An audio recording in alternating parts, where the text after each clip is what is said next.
शनिवार को उत्कृष्ट विद्यालय में जिले भर के प्राचार्यों और विकासखंड शिक्षा अधिकारियों के लिए 2 पारियों में एक महत्वपूर्ण कार्यशाला का आयोजन किया गया। इस कार्यशाला का मुख्य उद्देश्य आगामी नवीन सत्र में आने वाली तकनीकी समस्याओं का समाधान करना, नामांकन बढ़ाना, विद्यालयों के शैक्षणिक संचालन में सुधार लाना था। कार्यशाला की पहली पारी सुबह 11 बजे से दोपहर 2 बजे तक आयोजित हुई, जिसमें गुना और आरोन विकासखंड के प्राचार्य और बीईओ मौजूद रहे। दूसरी पारी दोपहर 2 बजे से शाम 4 बजे तक हुई, जिसमें बमोरी, चांचौड़ा और राघोगढ़ के विकासखंड शिक्षा अधिकारी और प्राचार्यों ने भाग लिया। तकनीकी टीम ने कार्यशाला के दौरान मौजूद सभी प्रतिभागियों की तकनीकी परेशानियों को दूर किया। इसके अतिरिक्त विद्यालयों में नामांकन बढ़ाने के तरीक़ों पर विस्तार से जानकारी दी। शिक्षकों की नियमित उपस्थिति, विद्यालयों का समय पर संचालन और शासन की विभिन्न गतिविधियों में सुधार लाने पर भी गहन चर्चा हुई।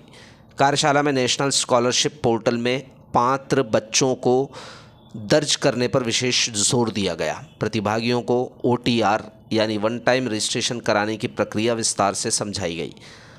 अन्य महत्वपूर्ण बिंदुओं में नामांकन, एजुकेशन पोर्टल 3, यूडाइस अपडेशन, एक पेड़ माँ के नाम अभियान, निःशुल्क साइकिल वितरण, CM हेल्पलाइन, समेकित छात्रवृत्ति खाता अपडेशन स्वीकृति जैसे विषयों पर भी विस्तृत जानकारी और प्रशिक्षण प्रदान किया गया। जिला शिक्षा अधिकारी राजेश गोयल ने बताया कि कार्यशाला से प्रशिक्षण प्राप्त करने वाले जिले के विद्यालयों में शैक्षिक गुणवत्ता और प्रशासनिक दक्षता में सुधार आएगा। इस प्रशिक्षण शैक्षणिक गुणवत्ता और शैक्षणिक गतिविधियों में तेजी और सुधार लाने के लिए महत्वपूर्ण कार्यक्रम बताया गया है। आज जिले के समस्त प्राचार्यों को एक्सीलेंस स्कूल में 2 शिफ्ट में आमंत्रित किया था। पहले शिफ्ट जो हमारी 11 बजे से 2 बजे तक थी, उसमें गुना और आरोन विकासखंड के सभी प्राचार्य, विकासखंड शिक्षा अधिकारी, और इसके बाद 2 बजे से जो 4 बजे तक हमारी शिफ्ट है, उसमें बमोरी, चांचौड़ा और राघोगढ़ के सभी विकासखंड शिक्षा अधिकारी और उनके प्राचार्य सभी लोग यहाँ उपस्थित रहे। इस कार्यशाला का मुख्य उद्देश्य ये है कि हमारा जो नवीन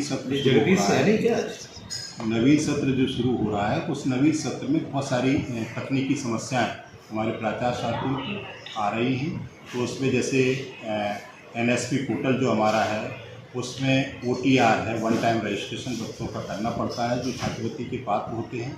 वो सारी हमारी यहाँ टेक्निकल टीम ने उनको समझाया। साथ ही नवीन सत्र में हमारी जो नामांकन की स्थिति है, उसमें कैसे वृद्धि हो, उसको 3.0 में कैसे रजिस्ट्रेशन कराएं, वो सारी जानकारी इस कार्यशाला के माध्यम से हमारी टीम द्वारा दी गई। साथ ही हमारे विद्यालयों में शिक्षकों की नियमित उपस्थिति, विद्यालय का नियमित समय पर संचालन और विभिन्न गतिविधियां जो हमारी शासन की चल रही हैं, जिसमें जिले की ग्रेडिंग अपेक्षाकृत कम है, उसमें बेहतर सुधार के लिए जो भी हमारी तरफ से जो प्रयास किया जा रहा है, उस सभी चीज़ों को आज इस कार्यशाला के माध्यम से बताने का प्रयास किया। सर, ये जिले भर के हायर सेकेंडरी और हाई स्कूल के प्राचार्यों को एक कार्यशाला के माध्यम से जिला शिक्षा अधिकारी के निर्देश के पालन में आज एक्सीलेंस गुना में एक कार्यशाला में उपस्थित हुआ हूँ। और इस कार्यशाला में OTP one time registration OTR और टास्क MP टास्क जैसी छात्रवृत्तियों के संबंध में विस्तार की जानकारी दी गई है। और ये पहली बार OTR वन टाइम रजिस्ट्रेशन नया कॉन्सेप्ट है, इसलिए इससे अवगत कराने के लिए, इसकी बारीकियां समझाने के लिए यहाँ जिला स्तर पर एक कार्यशाला का आयोजन किया है।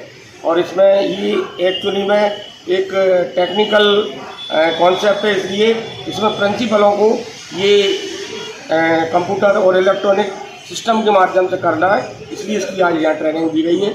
इसके साथ साथ जिला शिक्षा अधिकारी महोदय ने सभी प्राचार्यों को ये निर्देश भी दिए हैं कि विद्यालय समय पर खुले, समय पर लगे, सरकार की समस्त प्रकार की योजनाओं का क्रियान्वयन समय पर पूरा हो।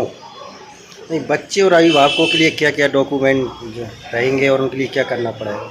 बच्चों के लिए एडमिशन के समय और OTR जिसमें समग्र ID है, आधार है, उसका अकाउंट नंबर है, आय प्रमाण है, जाति प्रमाण पत्र है, ये समस्त प्रकार के डॉक्यूमेंट बच्चे से लिए जाना है। और उसके बाद उसकी OTP के माध्यम से, OTR के माध्यम से तैयारी की जाएगी और उसे कंप्यूटर के माध्यम से उसकी छात्रवृत्ति की सारी प्रविष्टियाँ पूर्ति की जाएंगी, जिसमें NSP और MP-TAS और अन्य प्रकार की जो भी छात्रवृत्तियाँ हैं उन सब का विस्तार से निराकरण किया जाए। आपका परिचय रहेगा? मैं नरेंद्र भार्गव, प्रभारी प्राचार्य हायर सेकेंडरी स्कूल झागर।